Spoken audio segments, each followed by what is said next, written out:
ኦርቶዶክስ ቤተክርስቲያን ውስጥ ያለችው ማርያምና ኦርቶዶክሳውያን የሚያውቋት ማርያም እኛ የምናውቃት ማርያም አይደለችም።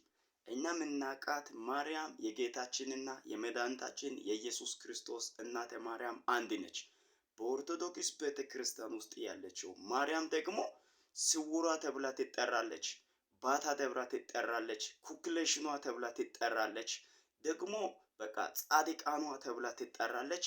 ብዙ ስም ያላቸው ማርያሞችን ነው እነሱ የሚያመልኳትና የሚያከብሯት። እኛ የምናውቃት ማርያም ግን አንድ ነች። እሷም የጌታ እናት ነች።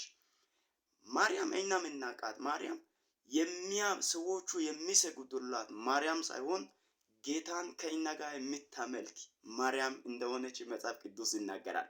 ኦርቶዶክስ ቤተክርስቲያን ውስጥ ያሉት ማርያሞች የሚመለኩ ናቸው እንጂ የሚያመልኩ አይደሉም። እኛ የምናውቃት ማርያም ግን የጌታችንና የመድኃኒታችን የኢየሱስ ክርስቶስ እናተ ማርያም ሉቃስ ወንጌል ምዕራፍ 1 ከቁጥር 46 ላይ ማርያም እንዲህ አለች፣ ነፍሴ ጌታዬን ታከብሯለች አለች። ነፍሴ ጌታዬን ታከብሯለች። ሉቃስ ወንጌል ምዕራፍ 1 ከቁጥር 46 ላይ ማርያም ጌታን እንደምታከብር እንደ እኛ ለጌታ እንደምትሰግድ መጽሐፍ ቅዱስ በዚህ በሉቃስ ወንጌል ምዕራፍ 1 ከቁጥር 46 ላይ ይናገራል። እነሱ ግን የሚያውቋቸው ማርያሞች ስውሯ ትመለካለች፣ ኩክሌሽኗ ትመለካለች፣ ጻድቃን ማርያም ትመለካለች። በቃ ይመለካሉ። በቃ ይመለካሉ። የሚመለኩ ማርያም እኛ አናውቅም። የምታመልክና ጌታን የምታከብር ማርያም ነው እንጂ ለነ ካልሰገድክ ብላ ከሰዎቹ ስግደትን የምትቀበል ማርያም እኛ አናውቃትም። እሷ የጌታ እናትም አይደለችም። ይኸው መጽሐፍ ቅዱስ ማስረጃ አለኝ። የጌታ እናት ትመለካለች፣ ይሰገድላታል የሚል ሰው ካለ ከነጥቅሱ አምጥተህ ማሳመን ትችላለህ። ከነጥቅሱ አምጥተሽ ማሳመን ትችያለሽ። የጌታ እናት ማርያም ጌታን ከእኛ ጋር የምታመልክ ከሰዎቹ ጋር ለጌታ ብቻ የምትሰግድ እንጂ ከሰዎቹ ስግደትን የምትቀበል ማርያም የለችም። ስግደትን ከሰዎቹ የሚቀበሉ ማርያሞች እነሱ የጌታ እናት አይደሉም። እነሱ ሌላ ብዙ ማርያሞች አሉ በመጽሐፍ ቅዱስ ውስጥ። እነዛ ሁሉን ጠቅሳችሁ እነዛ ሁሉን ሰብስባችሁ የምትሰግዱ ሰዎች ፕሊዝ ስግደት ለጌታ ለኢየሱስ ክርስቶስ ብቻ ነው። መጽሐፍ ቅዱስ ሲናገር ለአምላኬ ለእግዚአብሔር ብቻ ስገድ፣ እርሱንም ብቻ አምልክ ተብሎ ተጽፏል። ከየት አምጥታችሁ ነው ማርያሞችን ደርድራችሁ የምትሰግዱላቸው? ማርያሞችን ሰግዳችሁ ለምንድን ነው ለፍጡር የምትሰግዱት? መጽሐፍ ቅዱስ ከማቴዎስ ወንጌል እስከ ራእይ ድረስ ባለው ላይ ከአባቶቻችን ማን ነው ለማርያም የሰገዱላት? ማን ነው በማርያም አማካኝነት ወይ በማርያም በኩል ወደ እግዚአብሔር ጸሎትን ያቀረበ? ማንም በማርያም በኩል ወደ እግዚአብሔር ጸሎትን ያቀረበ ሰው የለም።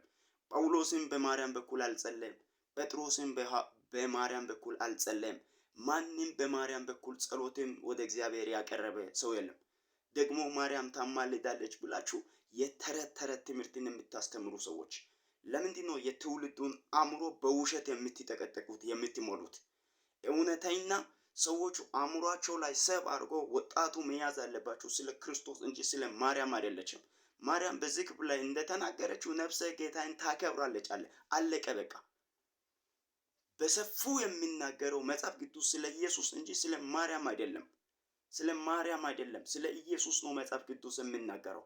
ፈጥራችሁ የምትናገሩ ሰዎች ፕሊዝ መጽሐፍ ቅዱስን አታጣምሙ። መጽሐፍ ቅዱስን ቀጥታ አስተምሩ።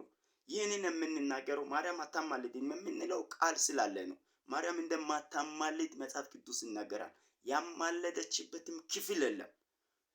በህይወት በምትኖርበት ጊዜ ለጓደኞቿ ትጸልይ ይሆናል፣ ለወዳጆቿ ትጸልይ ይሆናል። አሁን ግን ማርያም ሞታለች፣ የለችም። ማርያም አርጋለች የሚሉ ደግሞ የሐሰት ትምህርቶች አንዳንድ ጊዜ እንሰማለን። የታለች አርጋለች የሚለው ክፍል የለም። ሐዋርያት ሥራ ምዕራፍ 1 ከቁጥር 9 ከ6 ጀምረን በምንመለከትበት ጊዜ የናዝሬቱ ኢየሱስ በከባድ በሚታየው ደመና እንዳረገ፣ ራእይ ምዕራፍ 1 ከቁጥር 6 ላይ ደግሞ እንዲሁ እንደሄደ ተመልሶ እንዲሁ ይመጣል። በደመና ያረገው ሲመጣም በደመና እየታየ ያረገው እየታየ እንደሚመጣ መጽሐፍ ቅዱስ ይናገራል። እናንተ ያልተጻፈው ከየት አምጥቶ አንዳንድ ሰዎቹ እንደሚያስተምሩና እንደሚናገሩ ግራ ነው የሚገባው። ያልተጻፈው ስለ ኢየሱስ የተጻፈው ነው። ስለ ኢየሱስ አማላጅነት የተጻፈው ነው የሚናገረው። ስለ ማርያም አማላጅነት ግን ያልተጻፈው ነው የምትናገሩት። ማርያም ጌታን የምታመልክ አንድ ነች። እሷ ታምረ ማርያም ተብላ አትጠራም። ኩክለሽኗ ማርያም ተብላ አትጠራም። ስውሯ ማርያም ተብላ አትጠራም። ጻድቃኗ ማርያም ተብላ አትጠራም። የጌታችንና የመድኃኒታችን የኢየሱስ ክርስቶስ እናተ ማርያም አንድ ነች። እሷም ቅድስት ድንግል ማርያም ተብላ ትጠራለች። ቅድስት ድንግል ማርያም ተብላ ትጠራለች። ያልተጻፈ የሚታነቡ ሰዎች የተጻፈው ይበልጣል ካልተጻፈው። ፕሌስ ይህንን ቪዲዮ ከመቼውም በላይ ኮፕሊንግ አድርጉት። ለአንዳንድ ሐሰተኛ አስተማሪዎች ይህንን ቪዲዮ አዳርሱ። ጌታ ዘመናችሁን ይባርክ። ለብዙዎች ሸር አድርጉ። ጸጋና ሰላም ይብዛላችሁ። ሻሎም